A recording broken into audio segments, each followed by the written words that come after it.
कारणवश आग लग गई। आपने सबसे पहले ये चीज ऑब्जर्व करो कि आग कैसे लगी। अगर गद्दे की आग है, पर्दे में लगी, ऐसे किसी लकड़ी की आग है, उसमें अगर हाँ, मैं ये बता रहा था कि आग लगने का एक तो कारण होता है इग्निशन पॉइंट पर तक जाना उसका। दूसरा कारण होता है कि कभी भी आग जब तक उसको ऑक्सीजन का कंटेक्ट मिलता रहेगा वो जलता रहेगा। ठीक है, आग को जलने के लिए ऑक्सीजन की जरूरत होती है। तो हमें बुझाने के लिए हमें दिमाग पर रखना होता है कि अगर आग लकड़ी की लगी ऐसे वैसे कुछ लगती है तो हम क्या करते हैं, सबसे पहले उस चीज को ढकने की कोशिश करते हैं। कैसे ढकते हैं, या तो हम पानी फेंकते हैं, मिट्टी फेंकते हैं, वो क्या करता है, वो एक लेयर बनाता है उसको, ताकि क्या बोलते हैं एटमॉस्फेयर से जो ऑक्सीजन है उसको ना मिले, उसका कंटेक्ट हटे। जैसे उसका कंटेक्ट हटेगा आग बुझती है। ठीक है, तो अगर लकड़ी की आग है तो आप पानी फेंक सकते हो, लेकिन ऐसी गलती नहीं करना कि अगर इलेक्ट्रिक शॉर्ट लगा है उसके ऊपर कभी गलती से पानी का इस्तेमाल नहीं करना। ठीक है, उसके लिए CO2 आते हैं, देखो अगर आपने जानता है CO2 अगर आते हैं तो आप अगर ऐसी सर्किट या वैसी चीज़ अगर आपके पास उपलब्ध है तो उनको लेके आप बुझाने की कोशिश करो। सबसे पहले पता चल जाता है आपको कि इलेक्ट्रिक सर्किट की आग है, तो सबसे पहले आपके दिमाग में ये बात आनी चाहिए कि इसका चेंज ओवर कहाँ है। ठीक है, तो हालांकि आजकल तो MCB और ऑटोमेटिक कट लगे हुए हैं और इसी में स्पार्किंग होती है तो डाउन हो जाता है, लेकिन बाई चांस जहाँ पर नहीं है ऐसा तो वहाँ पर सबसे पहले आप देखो कि मेन स्विच ऑफ करना है। CO2 का बंदोबस्त है, आग खुल जाएगी। नहीं होता है आप फटाफट जो भी फायर ब्रिगेड है उनको कॉल कीजिए। ठीक है, अभी आपके पास अगर यहाँ ऐसा कुछ होता है आप उसको बुझा नहीं सकते, आपका कंटेक्ट नहीं हो रहा है, आप क्या करेंगे, रिले सिस्टम बनाएंगे। रिले सिस्टम मीन्स आपने उसको बताया, उसको बताया, उसको बताया, मैसेज पहुँचती है। अगर आपके पास यहाँ मेडिकल कोई भी सिक्योरिटी गार्ड अगर आपके कंटेक्ट में नजदीक है, आप उसको सीधा बोलो कि अंकल यहाँ पर ऐसे ऐसे हो गया। ठीक है, बटन उसका काम हो, रिले होता चला जाएगा, बात पहुँचेगी, फायर ब्रिगेड की गाड़ी आएगी, जो भी होगा हो जाएगा। अगर ऐसा नहीं होता है, आपको ये लगता है कि हाँ ठीक है गार्ड अभी हॉस्टल 7 के कोने पर है, आपको ये पता चला कि चलो वहाँ पर फलाने का नंबर मेरे पास है, आप उसी को कर दो, मतलब ये करना है, आपने उसी को बता दिया। आप गेट पर नीचे देखें कि कोई दूसरा जा रहा है, उसी को बता दीजिए कि भैया आप आगे जा रहे हैं, फलाने को बता दीजिए ऐसा हो गया। ठीक है, मतलब हमेशा अपने दिमाग को ऐसा एक्टिव रखो कि हम क्या कर सकते हैं। ठीक है, आपके सामने एक तो बताया कि CO2 है तो आग को बुझाना नहीं होता है, तो आप ये प्रोसेस फॉलो कर दो। तीसरी बात, अगर मान लो कि अचानक आग से आप गिर जाते हो, ठीक है, अचानक आग से गिरते हो तो क्या होता है कि आग लगने पर सबसे पहले बिल्डिंग के अंदर धुआं पड़ता है, वो धुआं में आपका दम घुट सकता है, आपको रास्ते दिखाई नहीं देते, आपकी आंखों में जलन होगी, आपके पास कोई एग्जिस्ट पता नहीं चलता कि मैं किधर से जाऊँ।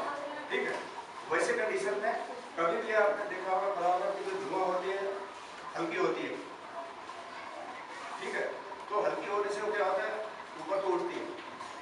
तो आपने देखा कि अगर इस कमरे के अंदर धुआं भर गया और आग लग गई, उस कंडीशन में आप क्या करेंगे, सबसे पहले आप जमीन में लेट जाओ, मुंह के बल आप लेटेंगे तो क्या होगा कि धुएं का जो लेवल होता है वो हमेशा 1-1.5 फुट ऊपर ज़्यादा मोटी परत होती है उसके नीचे धीरे धीरे और ठीक होती जाएगी।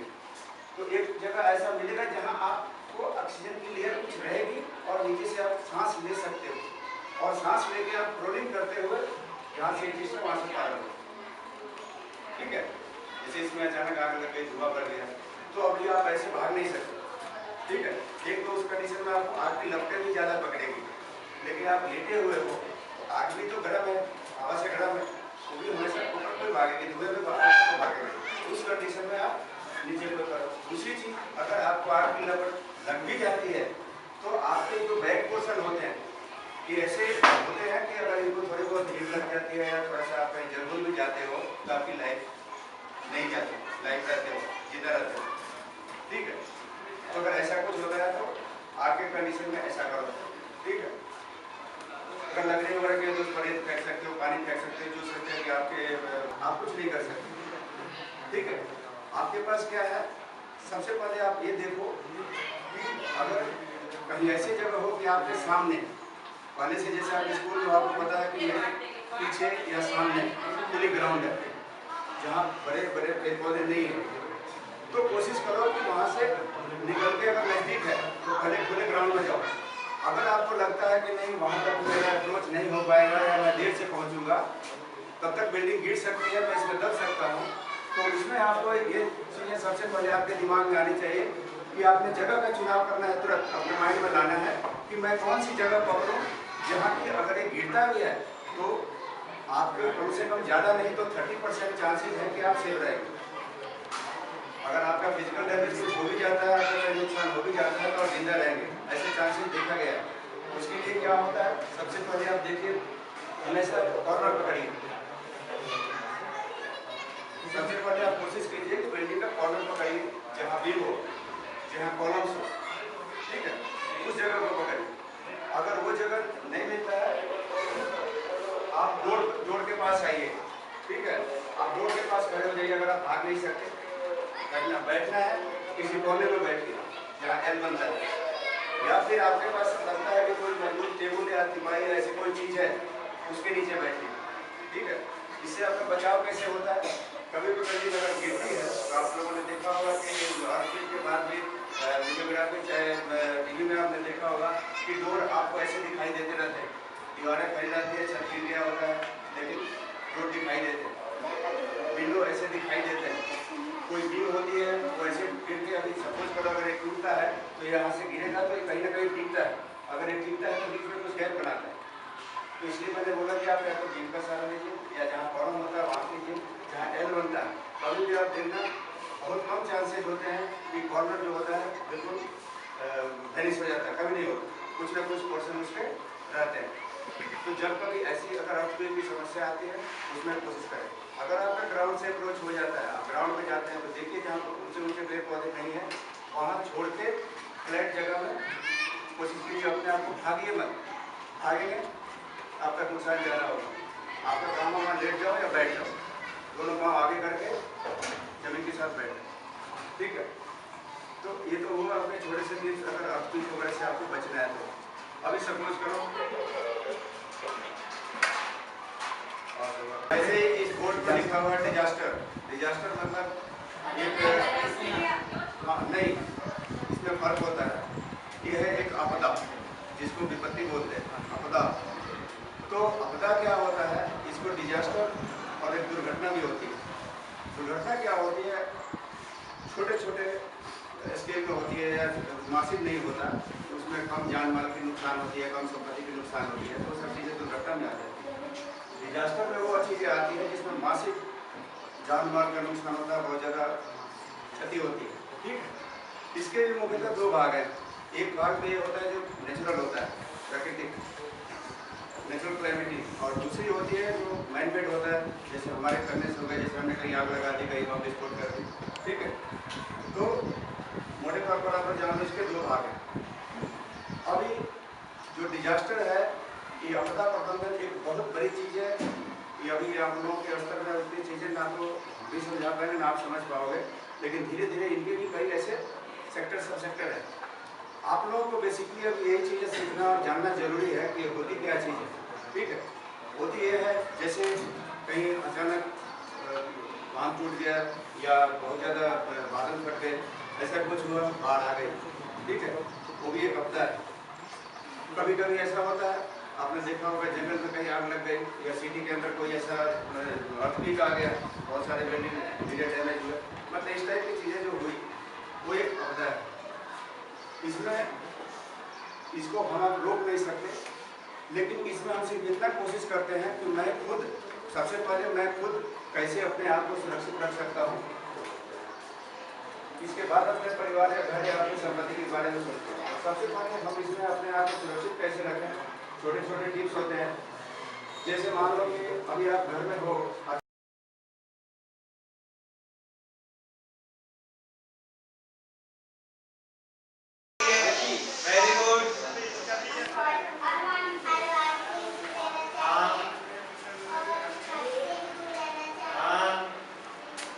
टेबल के नीचे घुसना चाहिए, सबसे इंपॉर्टेंट चीज, घबराना नहीं चाहिए, ठीक है। और अब Don't rush towards the door or staircase. They may be broken or jammed. सीढ़ियों और दरवाजों की तरफ भागो मत। रूम में हो ना तो सबसे बेस्ट चीज है टेबल के नीचे घुस जाओ, क्योंकि तुम सीढ़ियों पे चढ़ोगे। अब सीढ़ियां क्या रहती है, ऐसी रहती है, अगर ऊपर जा रहे हो तो, और नीचे जा रहे हो तो ऐसी रहती है, तो सीढ़ियों के टूटने के चांसेस बहुत ज्यादा रहते हैं। मान लो तुम सीढ़ी पे चढ़ रहे हो और सीढ़ी जमीन हिल रही है, भैया गिर गई सीढ़ी, तुम भी सीढ़ी के साथ स्वाहा, ठीक है? तो भागो मत, ठीक है? अब दूसरा केस, ये तो हो गया कि भूकंप आया और अपन घर में थे तो ये करना है। अब अपन मैदान तुम लोग खेल रहे हो, अपन घर से बाहर है, तो क्या क्या करना चाहिए ये सुनो।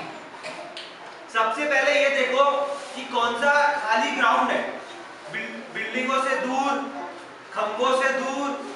देखो ग्राउंड खाली कौन सा है, जैसे अपना क्रिकेट ग्राउंड हो गया, एनसीसी का देखा है, एमसीटी का एनसीसी ग्राउंड, ऐसे ग्राउंड देखो, क्योंकि वहां पे अगर भूकंप आया भी तो कुछ गिरने के चांसेस नहीं है। अब तुम यहाँ स्कूल में खड़े रहोगे, भूकंप आया, धड़ाम से पूरी बिल्डिंग तुम्हारे ऊपर, ठीक है?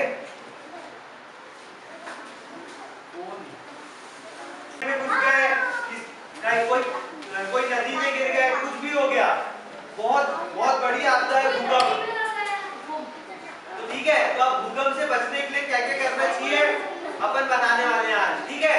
सब लोग ध्यान से सुनो, ये बहुत काम की चीज है कि अगर कभी भूकंप आया तो अपने को क्या क्या करना चाहिए और क्या नहीं करना चाहिए। भाई वीडियो बना रहा। तो अपन सबसे पहले पढ़ते हैं कि भूकंप में, जब भूकंप आए तो भूकंप अपने को कभी कभी क्या होता है, अपने इंडिया भारत में एक डिपार्टमेंट होता है मेट्रोलॉजी विभाग, तो उसको पहले से पता चल जाता है कि कहाँ पे भूकंप आने वाला है। जो अपनी हवाएं चल रही है मान लो, या फिर जो चेंजेस आते हैं, बदलाव आते हैं अपने पर्यावरण में, उनसे उन्हें आभास हो जाता है कि हाँ भूकंप आने वाला है, हाँ बाढ़ आने वाली है, हाँ साइक्लोन बवंडर आने वाला है, ठीक है? तो अपना ये जो विभाग है, ये विभाग सिर्फ यही जानकारी देखते रहता है कि कहाँ पे क्या होने वाला है। तो अपन पढ़ने वाले हैं उसके बारे में।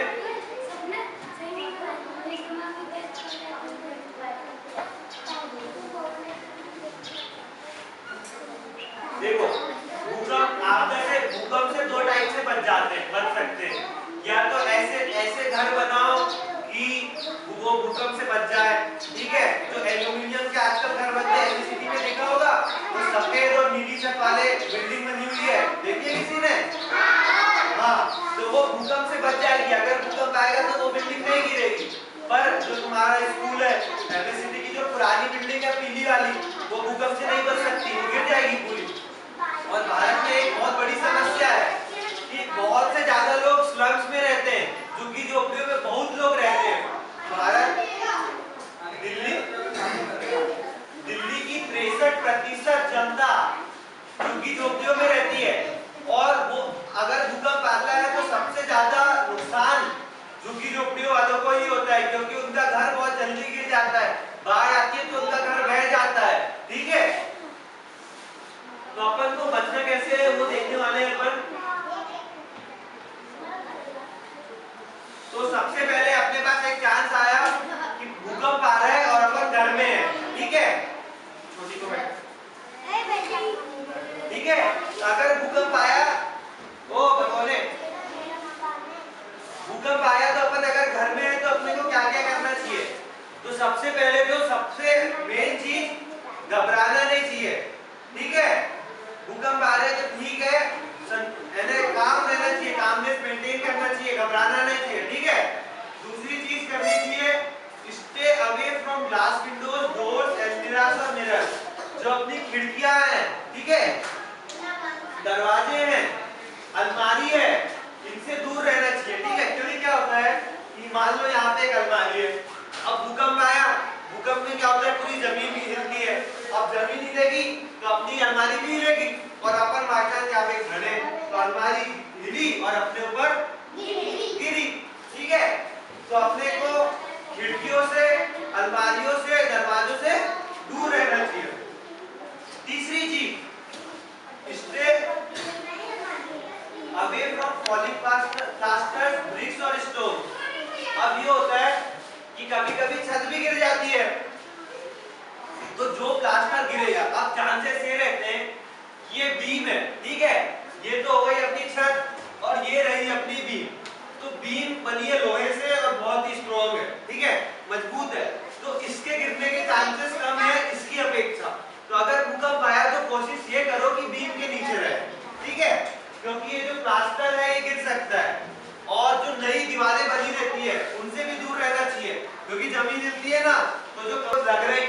दीवार गिर जाएगी।